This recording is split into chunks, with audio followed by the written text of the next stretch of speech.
పెన్షన్లు, దానికి 1800 కోట్ల రూపాయలు మేము డిసెంబర్ 1వ తారీఖునే మేము వివిధ గ్రామ సచివాలయాలకి, వార్డు సచివాలయాలకి మేము అందించేసామని చెప్తే దీనిలో ఎంత మోసం జరుగుతుందో మీరందరూ కూడా అర్థం చేసుకోవాలి.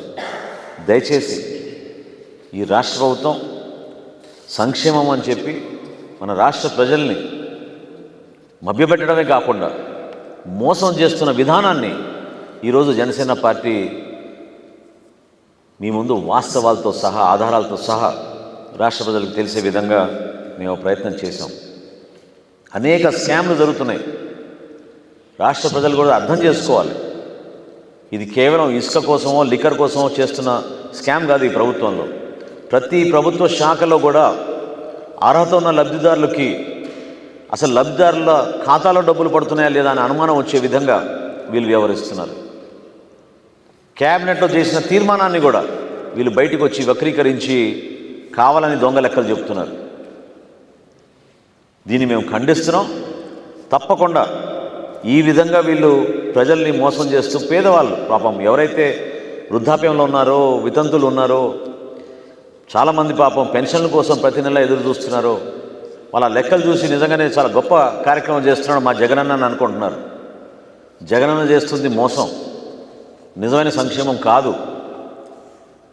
కేవలం ఈ విధంగా బయటికి వచ్చి లెక్కలు చెప్పి ప్రజల్ని చాలా స్పష్టంగా అర్థమయ్యే విధంగా మేము చెప్పిన లెక్కలు చూస్తే మీకే అర్థమవుతుంది ఎంత మోసం జరుగుతుందని ఈ సందర్భంగా మీకు తెలుపుకున్నాం. ఈ ఆఫీస్కి సంబంధించిన ఫైల్స్ అన్ని ట్యాంపర్ చేస్తారనుకోవాలి మీరు చెప్పినట్టు. బెనిఫిషరీస్కి సంబంధం లేకుండా డబ్బులు నలుగుతున్నాయని అంటే ఎవరో ఉన్నతాధికారి చెప్పారంటారు. మొత్తం ఈ ఆఫీస్లో ఉంటుంది, అప్డేట్ చేస్తుంటారు ఎప్పటికప్పుడు ఎవరెవరి ఖాతాల్లో మళ్ళించామనేది. త్రూ బ్యాంక్ అకౌంట్స్ ద్వారానే నిధులు మళ్ళిస్తున్నారు. మీరు చేయించాలి పెద్ద కామెంట్స్ కూడా. ఒక ఉన్నతాధికారి నాతో ఆ సమాచారం షేర్ చేశారంటే మరి ప్రభుత్వంలో ఖచ్చితంగా ఏదో జరుగుతున్నట్టే కదా. రాబోయే రోజుల్లో ఇంకొక ప్రెస్ కాన్ఫరెన్స్ ఏర్పాటు చేస్తాను. రాష్ట్రంలో ఉన్న ఆర్థిక పరిస్థితి, నిధులు దారి మళ్ళిన సంఖ్య అది మీ అందరూ వివరిస్తాను. ఇంకా ఆశ్చర్యపోతారు మీరు. ఆయన ఇచ్చిన సూచన, ఆయన సలహా ఏంటంటే ఏ విధంగా అకౌంటబిలిటీ లేకుండా డిజిటల్ రూపంలో జరిగిపోతున్న ఈ సంతకాలు, ఈ ట్రాన్స్ఫర్లు అనేక అవకతవకలకి దారి తీస్తున్నాయి, ఇబ్బంది పడుతున్నాం, కౌంటర్ చెక్ అవ్వడం లేదనేది అని వ్యక్తపరిచారు ఆయన.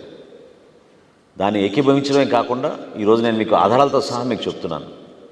క్యాబినెట్ మీటింగ్లో ఉన్న మంత్రే అరగంటలోనే హడావిడిగా వచ్చి ప్రెస్ మీట్ పెట్టి 65,33,000 పెన్షన్లు మేము మంజూరు చేసేసి ఇచ్చేస్తున్నాం.